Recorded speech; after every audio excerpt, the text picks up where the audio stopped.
కొమరం భీం ఆసిఫాబాద్ జిల్లాకు ఏనుగుల భయం పొంచి ఉంది. ఏనుగుల గుంపు ప్రవేశించే అవకాశం ఉన్నందున సిర్పూర్, కౌటల, మానేపల్లి, బెజ్జూర్ మండలాల్లో డప్పు చాటింపులు వేయించారు అధికారులు. సమీప గ్రామాల్లో డప్పు చాటింపులు వేయిస్తూ జాగ్రత్తగా ఉండాలంటూ సూచనలు చేశారు. పంట పొలాల పనులకు వెళ్లిన వారు తొందరగా ముగించుకొని ఇండ్లకు చేరుకోవాలని, బయటికి వెళ్లే క్రమంలో గుంపులుగా వెళ్లాలని సూచనలు ఇచ్చారు అధికారులు. రైట్, ఏనుగుల గుంపులు సంచరిస్తున్నటువంటి దృశ్యాలు కూడా మన స్క్రీన్ లో చూస్తున్నాం. అప్డేట్స్ తెలుసుకుందాం మా ప్రతినిధి శ్రీనివాస్ ద్వారా. Right, good morning Srinivas. ఏదైతే చాటింపు వేయిస్తున్నారు అధికారులు, ఒకళ్ళు వెళ్ళొద్దు, గుంపులుగా వెళ్ళండి, ఒకవేళ పనికి వెళ్ళినా తొందరగా వచ్చేసేయండి అంటూ, మరి వాటి నుంచి ఏ విధంగా ప్రొటెక్షన్ కల్పిస్తున్నారు, డీటెయిల్స్ ఏంటి? గుడ్ మార్నింగ్ ఆశ. కొమరం భీం ఆసిఫాబాద్ జిల్లాలో ఇప్పటికే మనం ఇటు వరుస పురుగుదాడులతోటి ఈ ఏడాది ఇప్పటికే ఇద్దరు మరణించగా కొంతమంది కూడా తీవ్ర గాయాలైన సందర్భాలు ఉన్నాయి.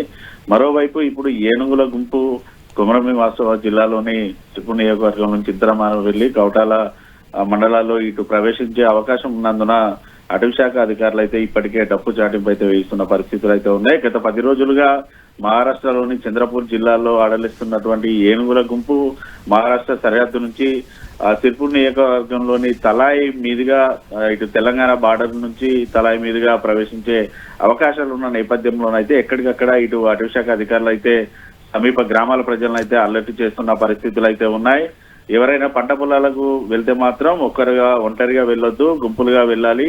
ఆ పంట పొలాలకు వెళ్లిన వారు త్వరగా పనులు ముగించుకొని ఇండ్లకు చేరుకోవాలంటూ కూడా అటవీ శాఖ అధికారులు అయితే చెప్తున్న పరిస్థితులు అయితే ఉన్నాయి. గత ఏడాది కూడా ఇటు చింతల మానపల్లి మండలంలో ఏనుగుదారిలో బూరపల్లి గ్రామ సమీపంలోకి ఏనుగు వచ్చింది. ఈ క్రమంలో మిరప పొలంలో పనిచేస్తున్నటువంటి రైతు అల్లూరు శంకర్ పై దాడి చేసి దాడి చేయడంతో అయితే ఆయన అక్కడికక్కడికే చెందిన పరిస్థితులు అయితే ఉన్నాయి.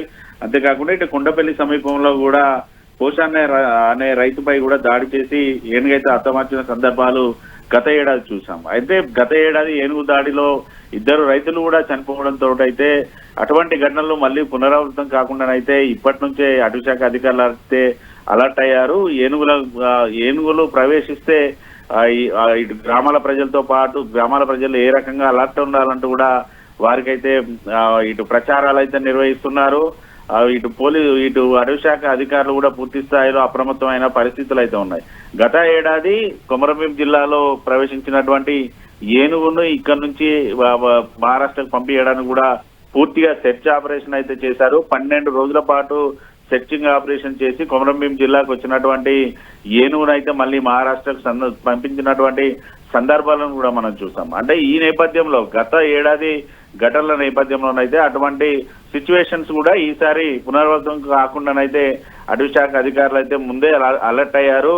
పూర్తిగా ఇటు మహారాష్ట్ర అటవీ శాఖ అధికారులతో అయితే కోఆర్డినేట్ అవుతున్నారు. ఒకవేళ ఏనుగు గనక తెలంగాణ బార్డర్ లోకి వస్తే ఎటువంటి రక్షణ చర్యలు తీసుకోవాలనేది కూడా పూర్తిగానైతే వారు పాటిస్తున్న సందర్భాలు అయితే ఉన్నాయి.